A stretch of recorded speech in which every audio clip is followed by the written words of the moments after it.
کیا چل رہا ہے پاکستان کے اندر؟ آج ہی فیصلہ کالعدم قرار دے دیا ہے. ایک طرف یہ فائز عیسیٰ صاحب ہیں اور ایک ثاقب نثار صاحب تھے. کیا فرق دیکھتے ہیں؟ کس طرف جا رہا ہے ملک؟ ابھی آپ نے مثال دی کہ ایک طرف ثاقب نثار صاحب تھے اور ایک طرف جسٹس قاضی فائز عیسیٰ صاحب تھے. زمین آسمان کا فرق ہے. بالکل زمین اور آسمان کا فرق ہے. وہاں پر کسی بینچ پر اعتراض نہیں ہوتا تھا. یہاں پر اعتراض ہو بھی تو اسے مانا نہیں جاتا. بات یہ ہے، بڑی سمپل سی کلیئر سی بات ہے. پاکستان کے اندر عدلیہ پر سب سے زیادہ زوال اور عدلیہ پر سب سے زیادہ سوال اور عدلیہ پر سب سے زیادہ تنقید اگر کسی دور حکومت میں ہوئے تو اب ہونا شروع ہوئی. جب عدلیہ کے فیصلے آنے سے پہلے ڈسکس ہونا شروع ہو جائیں تو پھر آپ اس عدلیہ کو عدلیہ مت سمجھیں، وہ کسی سیاسی جماعت کا ونگ سمجھ لیں یا سیاسی جماعت کی مرہون ملت سمجھ لیں. بہت بڑی اسٹیٹمنٹ دے دی آپ نے. چلیں دے دیں، کیا ہوگا میکسیمم؟ کیا ہوگا اس میں؟ کیا ہوگا میکسیمم؟ نہیں ہونا تو کچھ نہیں، لیکن یہ اسٹیٹمنٹ بہت بڑی نہیں تو ہے، ایسا ہی ہے نا. میں تو نہیں کہہ رہا. مجھے ایک بات بتائیں کہ آج علی ظفر صاحب نے کیا کہا کہ اخبارات میں ہے کہ 25 سے پہلے یہ فیصلہ دینا ہے. اتنا ٹھیک ہے، میں مان لیا آپ کا فیصلہ درست ہے. بلاول صاحب نے کہا کہ 25 تک نہ ہوا تو ملک کے حالات بگڑ جائیں گے. کیا ہو جانا تھا؟ 25 کے بعد ہونا کیا تھا؟ کیا آئینی ترمیم سے غریب کا بچہ سکول پڑھ لے گا؟ کیا آئینی ترمیم سے اس پاکستان کی معاشی حالات بہتر ہو جائیں گے؟ کیا اس آئینی ترمیم کے ساتھ اب جو غریبوں کی بچیاں ان کی شادیاں ہو جائیں گی؟ کیا پاکستان کی انڈسٹری چل جائے گی؟ کیا پاکستان میں غریب کو انصاف مل جائے گا؟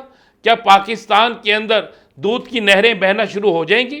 کیا پاکستان کے اندر شہد جو ہے وہ ہر شخص کھانا شروع کر دے گا؟ ہوگا کیا؟ سوائے اس کے کہ اقتدار وسیع ہوگا، اقتدار والوں کو ٹائم مل جائے گا. سوائے اس کے کہ 8 فروری کے انتخابات جو تھے اس کا سارا پوسٹ مارٹم جو ہے وہ نہیں ہوگا. صرف یہ کہ میاں نواز شریف کے اسمبلی زرداری کے مقدمات نہیں کھلیں گے. یہ اس آئینی ترمیم سے ہوگا کہ جناب آپ جس کو چاہے جہاں چاہے جب چاہے اس کی آواز کو بند کر دیں. اس آئینی ترمیم سے اگر تو اس ملک کا کوئی فائدہ ہے، اس ملک کی عوام کا کوئی فائدہ ہے تو آئیے ابھی کر لیتے ہیں. بتائیں نا کوئی فائدہ ہے؟ لاکھوں کیسز پینڈنگ ہے، حکومت کہتی ہے. بھائی لاکھوں کیسز پینڈنگ ہے سول کورٹ میں. دنیا کی مجھے کسی ایک ملک کی ایسی آئینی عدالت بتا دے جس کا فیصلہ اس ملک کا وزیر اعظم کرے گا. چلے مجھے بتا دیں. تو جج نہیں کرنا بھائی نہیں، یہاں پہ تو ہے کہ آئینی عدالت کا جج لگانے کا فیصلہ جو ہے وزیر اعظم کرے گا. دنیا کی کسی ملک کے اندر مجھے بتا دیں. تو یہ تو کل کو ان کو بھی نقصان ہو سکتا ہے. یہ تو سمجھتے ہیں کہ ہم تاحیات ہیں. یہ تو کوئی ایسا پانی پی کے آئے ہیں، کہتے ہیں کہ ہم نے جانا ہی نہیں. یہ تو وہ ہے گلیاں ہوئیں سونیاں بیچا ہپی پھریے. یہ کیا ہے؟ یہ میں آپ کو ایک بات بتا دوں، آج جو نظر آ رہا ہے وہ ہوگا نہیں کل. اچھا آپ میرے اس فکرے کو نوٹ کر کے رکھ لیجئے گا. آج جو نظر آ رہا ہے وہ کل ہوگا نہیں، اور جو کل ہوگا وہ آج انہیں نظر آ نہیں رہا لیکن لوگوں کو نظر آ رہا ہے. ابھی ایک بات کہی ہے مریم نے آج ایک بات کی ہے بہت خوفناک ہے. اس نے کہا جو لوگ زمین پر بوجھ ہیں انہیں ختم کر دینا چاہیے. مریم تم کس طرح کہہ سکتی ہو؟ بوجھ کون ہے زمین پر؟ تکبرانہ لفظ ہے. یہ بہت بڑا ہے. اس پر مجھے نہیں سمجھ آئی کہ آج کے علماء کرام خاموش کیوں ہیں. دیکھیں مولانا نے تو کلیئر کہہ دیا کہ میں حکومت کے ساتھ نہیں جا رہا، اور نہ اتنی اجلت میں آئینی ترمیم. اتنی اجلت ہے کیا حکومت کو؟ بھائی اتنی اجلت یہ ہے کہ ہم نے میں پھر وہی کہہ رہا ہوں، فیصلے مرضی کے کروانا چاہ رہے ہیں. فیصلے مرضی کے کروانا چاہ رہے ہیں. تحریک انصاف پر پابندی لگوانا چاہ رہے ہیں، نہیں لگ سکتی. تحریک انصاف کو 8 فروری کو عوام نے ووٹ دیے ہیں. تحریک انصاف مزاحمتی جماعت بن گئی ہے. اب وہ ممی ڈیڈی والا معاملہ نہیں ہے. یہاں پر تو ہے بولو زبان کاٹ دو، ہاتھ کھڑا کرو ہاتھ کاٹ دو، آنکھیں دکھاؤ آنکھیں نکال دو. لیکن اب نہیں ہوگا نا، اب نہیں ہوگا. کس طرف حالات جا رہے ہیں؟ احتجاج ہے، اوپر سے تنظیم کا اجلاس بھی ہے، جو شنگھائی تعاون تنظیم ہے اس کا اجلاس بھی ہے. مولانا فضل الرحمان صاحب ریکویسٹ کر چکے ہیں کہ اجلاس جو احتجاج ہے وہ مؤخر کر دینا چاہیے. ہو سکتا ہے احتجاج مؤخر بھی ہو جائے.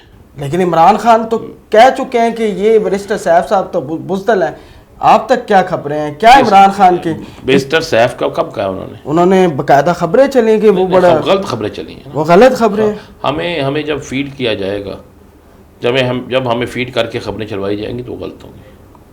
بیرسٹر گوہر سیف نہیں، بیرسٹر گوہر کے متعلق یہ خبریں چلوائی گئی تھی، لیکن کوئی ایسی خبر نہیں.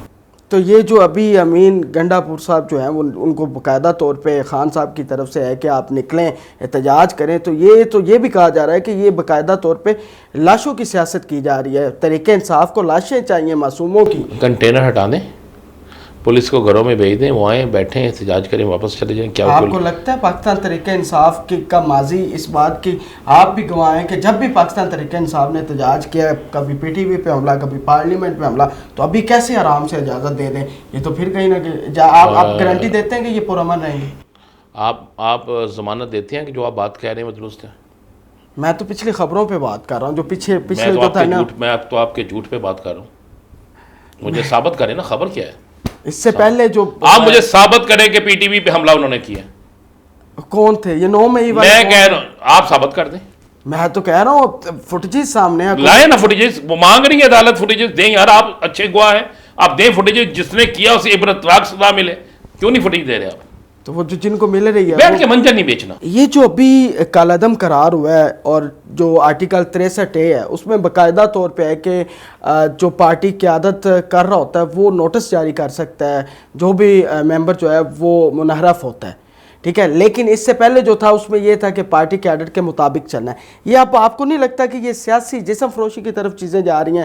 شانگا مانگا کی ایک سیاست ہو رہی ہے. پیسوں کی سیاست اب دوبارہ جنم لے ایک گی. شعر ہے کہ انائیں جتنی مہنگی ہیں ضمیر اتنے ہی سستے ہیں، خدایا تیری بستی میں یہ کیسے لوگ بستے ہیں. شانگا مانگا کی سیاست ہوگی. سیاسی بکرے جو ہے نا، سیاسی بکرے، ان کی عید شروع ہو گئی ہے اور سیاسی وپاری نوٹوں کی بوریوں کا منہ کھول کے آ گئے ہیں. اب یہ سیاسی بکرے بکیں گے اور اس کی قیمت جو ہے اب کروڑوں میں لگے گی. یہ وہ لیلے ہیں جو ہر دور میں بکتے ہیں. اب یہ بکیں گے، خریدار بھی موجود ہیں، بکنے والے بھی موجود ہیں، اور یہ عوام کے منہ پر ایک تمانچہ ہوگا، کیونکہ یہ ووٹ لے کر ارکان اسمبلی جتنے ہیں یہ ووٹ لے کر عوام کا آئے ہیں.